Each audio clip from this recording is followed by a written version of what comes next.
Welcome to this week's Regal's Rundown. I'm Cheyanne Bell, and today we are talking with UMC's head volleyball coach, Lee Anderson. First off, Coach, congrats on the 4-0 start, winning the Maryville University Invitational last weekend in St. Louis. Let's talk about the amazing start Brittney Looker had to her season, earning tournament MVP honors, NSIC Offensive Player of the Week, and her performance in St. Louis last weekend. Talk about Brittney's growth as a player during her 4 seasons at UMC. You know, Brittney's had a great career throughout her 3 and a bit seasons so far. You know, she came out and was UMC Freshman Athlete of the Year, UMC Athlete of the Year. She's been a first-team All-Conference member and twice a second-team All-Conference member. So she's had a really good career. She's developed so much in terms of her all-around game. You know, when Brittney came to UMC, she wasn't a complete player. She was a really good offensive player, but, you know, struggled on the defensive end, struggled with her ball control a little bit, and now she's, you know, a 6 rotation outside hitter, primary defender, primary serve receive passer. So she's done a really good job in terms of her development overall. She had a great weekend last weekend. You know, to be the tournament MVP is pretty outstanding, and to be NSIC Offensive Player of the Week was great.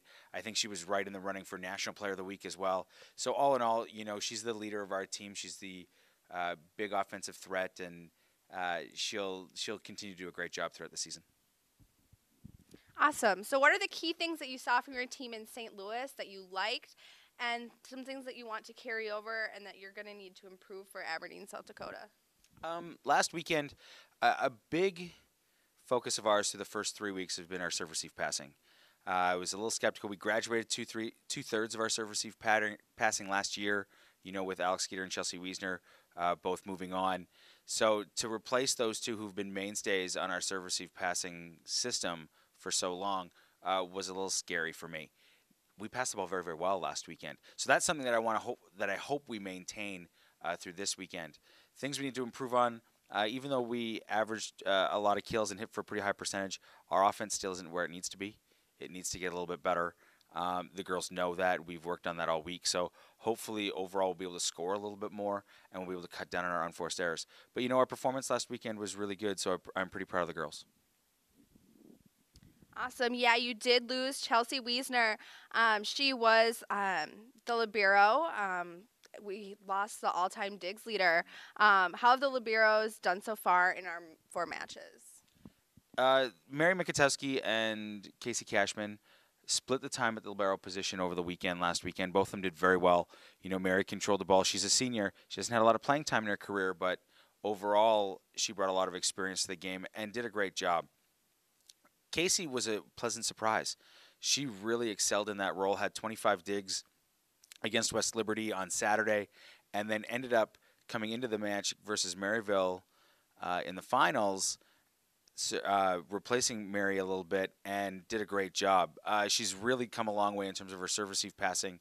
So, you know, they've both done really well. Becca Vandenheuvel, who's our freshman DS, she hasn't gotten any time at the libero spot yet, but played a pretty crucial role in terms of as a serving specialist and a defensive specialist. So all in all, our 3 liberos have done really well. You know, it's hard to replace a kid like Chelsea. You know, she's our all-time digs leader, but she's also been our middle back primary passer for 4 years and basically played every point of her career.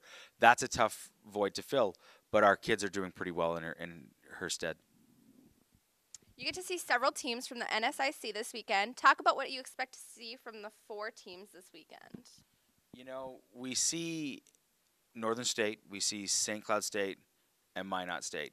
3 teams that are in our conference. Northern State's outstanding. You know, they're top 25 in the country. They lost to Nebraska Kearney last weekend, who's a top 15 team in the country. St. Cloud and Minot are better than they were last year. St. Cloud's went 3-1 their opening weekend. Minot went 2-2 in their opening weekend. So we're gonna be in really, really tough. They're teams that bring a lot of offense. They're big. They're athletic.